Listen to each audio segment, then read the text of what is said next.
Ny fomba ny resana momba ny 110e anniversaire ny Rotary dia manomboka zay amin'ny samedi 21 février any amin'ny centre commercial La City à Koundram. Dia ao zany misy passion any amin'ny premier étage, dia ao zany Rotary Club rehetrarehetra zany les 9 clubs de Tana sy 12 clubs Rotaracte zany zay zanakanay. Anao action sy exposition resaka Rotary. Dia ao zany tonga dia hitany vahoaka rehetrarehetra hoe inona ny tena action principale ny Rotary amin'ny 6 axes stratégiques sy resaka polio dia resaka starke koa resaka malentendant. Manomboka io amin'ny 6 hatramin'ny hariva amin'ny 5 dia afaka mandalo ny vahoaka rehetrarehetra amin'ny exposition sy mijery ny exposition sady manontany koa hoe inona ny tena asa ataony Rotary amin'ilay hoe teneny hoe devise Rotary zany hoe servir d'abord. Ny ampitson'io zany manao zay any amin'ny lakan-tanànan'ny Hôtel de Ville amin'ny dimanche 22 février zany action détente zany resaka Zumba.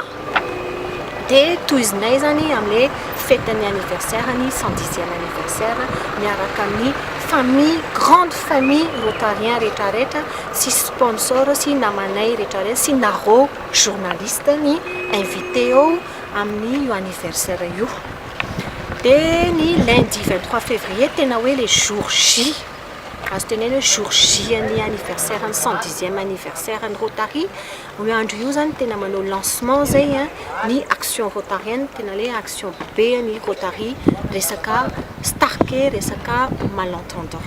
Dia ao zay izy zany tonga dia mizara kitina malentendant pour au moins 4000 personnes. Dia io action io zany atao any amin'ny palais des sports 23, 24, 25. C'est-à-dire hoe tsy mbola mizara an'ilay kit zay fa mbola manao an'ilay empreinte ohatra nataonay isan-taona. Ny action starke io zany 3e édition ny Rotary Club miaraka ny fondation starke miaraka ny partenariat ny ministère de la santé sy aussi commune urbaine d'Antananarivo.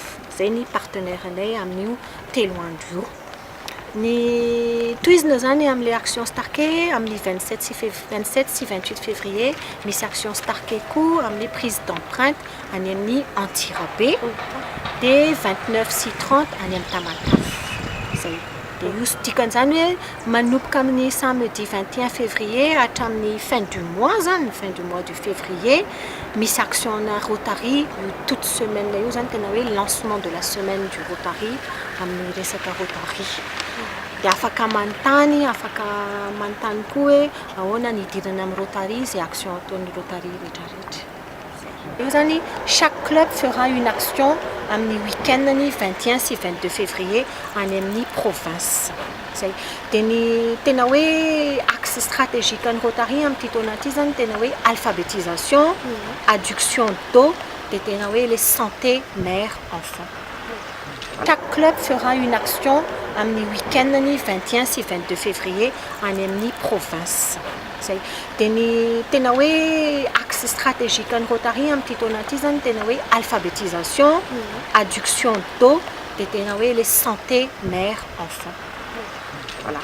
Dia ny environnement sy résolution de conflit fa ny fixenay raha jereva ny vahoaka sy tsika rehetrarehetra zany rehefa mandalo any amin'ny La City dia mahita an'ilay hoe banderole ny action ny club rehetrarehetra dia fahita tsara mihitsy hoe ny club rehetrarehetra tena hoe visé amin'ny action resaka rano.